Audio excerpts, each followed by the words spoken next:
విశ్వవిద్యాలయాలను పూర్తిగా కలుషితం చేసేసారు. వీసీలు మీవాడైతే రిజిస్ట్రార్లు మీ చెప్పు చేతల్లో ఉండేవాడు. రిజిస్ట్రార్లు మీవాడైతే వీసీలు మీ చెప్పు చేతల్లో ఉండేవాడు. విద్యారంగంలో ఉన్న వాళ్ళకి ఆంధ్రప్రదేశ్లో విశ్వవిద్యాలయాల్లో ఏ విధంగా జరుగుతా ఉందో పూర్తిగా కళ్లకు అద్దం పట్టే విధంగా ఉంది. కుల రాజకీయాలు జరుగుతున్నాయే తప్ప విశ్వవిద్యాలయాల్లో అంతకన్నా మించి ఏం జరగటల్లా. మా ప్రభుత్వ హయాంలో ప్రతి యూనివర్సిటీకి రెగ్యులర్ ఇష్యూ చేశాం. ఎగ్జిక్యూటివ్ కౌన్సిల్ ఏర్పాటు చేశాం. యూనివర్సిటీలు రన్ చేయడంలో ప్రాధాన్యత ఇచ్చాం. State council for higher education ని ఒక సిస్టమేటిక్ మేనర్ లో నడిపాం. హైయర్ ఎడ్యుకేషన్ సిస్టాన్ని ఒక క్వాలిటీ ఆఫ్ ఎడ్యుకేషన్ గా తీసుకొచ్చేటువంటి చరిత్ర మాకుంటే చివరికి మీరు అధికారంలోకి వచ్చినాక ఎంత దారుణానికి దిగారంటే విశ్వవిద్యాలయ వైస్ ఛాన్సలర్స్ ని, స్వయం ప్రతిపత్తితో ఉన్న విశ్వవిద్యాలయ వైస్ ఛాన్సలర్స్ ని, స్టేట్ గవర్నమెంట్ తో మిళితమైన యూనివర్సిటీ గ్రాంట్స్ కమిషన్ తో మిళితమైనటువంటి విశ్వవిద్యాలయ వైస్ ఛాన్సలర్ ని గవర్నర్ గారు అపాయింట్ చేసినటువంటి వైస్ ఛాన్సలర్స్ ని మీరు భయపెట్టి విద్యామంత్రి గారి ఆఫీసు నుంచి ఫోన్లు చేసి భయభ్రాంతులు చేసి 17 మంది వీసీలని భయపెట్టి రిజైన్ చేపిస్తే ఇదేనా విద్యా వ్యవస్థ? ఇదేనా విద్యా వ్యవస్థను అడుగుతా ఉన్నా. చివరికి వాళ్ళు రిజైన్ చేసినాక 9 నెలలు ఇన్ఛార్జీలతో నడిపేరే. ఎగ్జిక్యూటివ్ కౌన్సిల్స్ ఏమైనాయి? ఇన్ఛార్జి వైస్ ఛాన్సలర్లు ఏం చేశారు? రాగాపోగా మొన్న 9 మంది వీసీలు వేస్తే ఒక వీసీ వెళ్ళిపోయాడు. పుదుచ్చేరి ఎక్కడో యూనివర్సిటీ వచ్చింది అంటే మీ మీద ఏసే వీసీలకు కూడా అంత అపనమ్మకం ఉందని చెప్పడానికి తెలియపరుస్తా ఉన్నా. ఈరోజు మీరు బలవంతంగా ఇలాంటి వైస్ ఛాన్సలర్ను కూడా భయపెట్టి రిజైన్ చేసినటువంటి చరిత్ర మీది.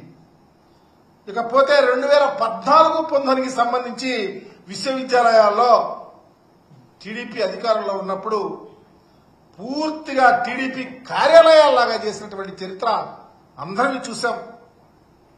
చివరికి ఎంత దారుణం అంటే పుట్టినరోజు,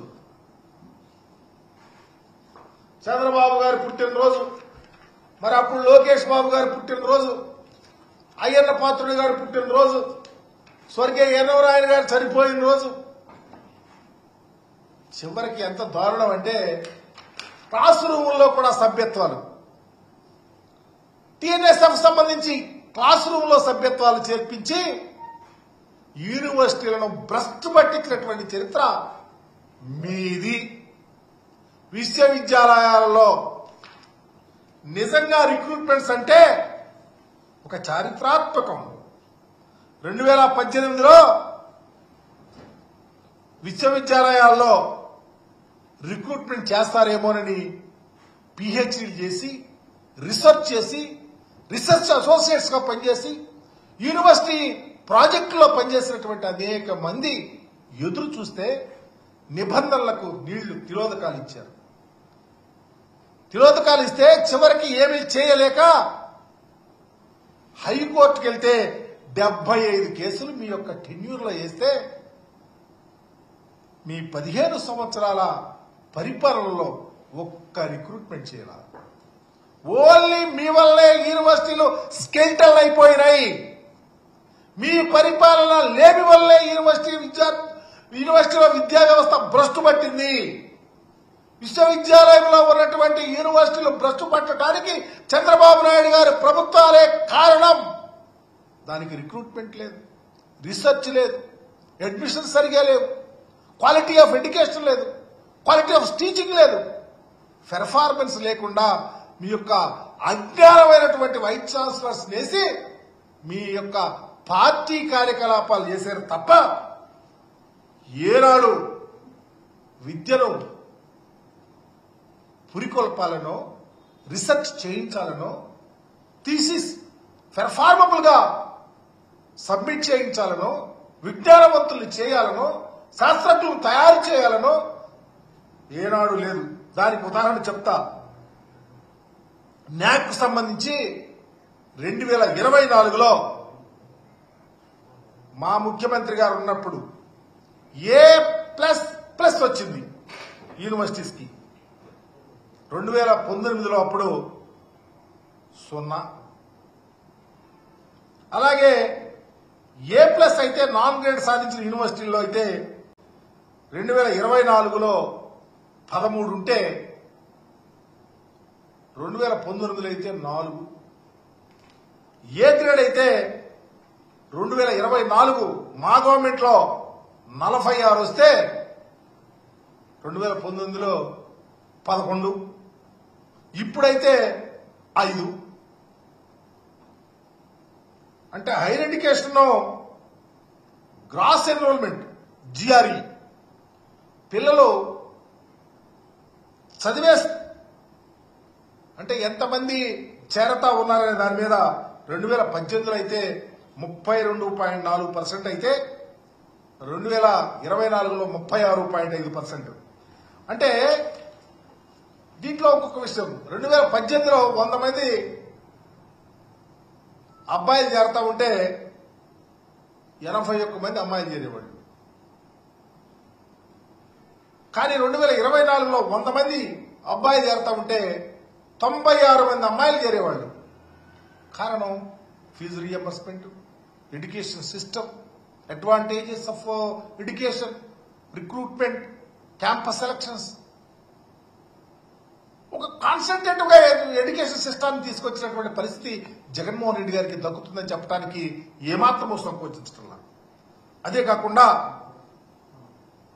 నేను చెప్పా క్యాంపస్ ఇంటర్వ్యూలు 2018-19 సంబంధించి మీ పెర్ఫార్మెన్స్ ఎంత ఉందంటే మీ టైంలో 37,000 ఉద్యోగాలు వచ్చినాయి క్యాంపస్ ఇంటర్వ్యూస్ లో.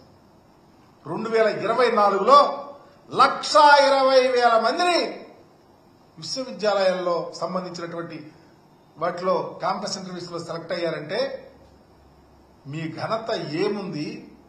విద్యా వ్యవస్థను ఎటు తీసుకెళ్తున్నారు? విద్య మీద మీకు ఎంత పట్టుంది? మీ గవర్నమెంట్ చదువులమ్మ తల్లి జగన్మోహన్ రెడ్డి గారు ముఖ్యమంత్రిగా ఉన్నప్పుడు ఆంధ్రప్రదేశ్ లో ఓలలాడుతా ఉంటే ఈ రోజు కన్నీళ్లు పెట్టుకుని విలిపిస్తా ఉందని చెప్పడానికి ఏమాత్రమూ వెనుకాటలా. అందుకని ఇప్పటికైనా ఒక గొప్ప ఆలోచనతో నిరక్షరాస్యత అనేది లేకుండా చేయాలంటే, పేదవారి స్థితిగతులు పెరగాలంటే, విద్యా వ్యవస్థ ఓలలాడాలంటే జగన్మోహన్ రెడ్డి గారు తీసుకున్నటువంటి చారిత్రాత్మకమైనటువంటి విద్యా వ్యవస్థలోని మార్పులు మరలా ఆంధ్రప్రదేశ్ లో ఇన్కార్పొరేట్ చేయాల్సిన పరిస్థితి ఉంది అని చెప్పడానికి ధైర్యంగా చెప్తా ఉన్నాం. ఒక్కసారి లోతుగా తొంగి చూచైనా చంద్రబాబు గారు గాని వాళ్ళ అబ్బాయి గాని విద్యామంత్రి గారు విద్యా వ్యవస్థ మీద కాన్సన్ట్రేట్ చేయండి. జగనన్న తెచ్చిన గొప్ప గొప్ప కార్యక్రమాలను కొనసాగించండి.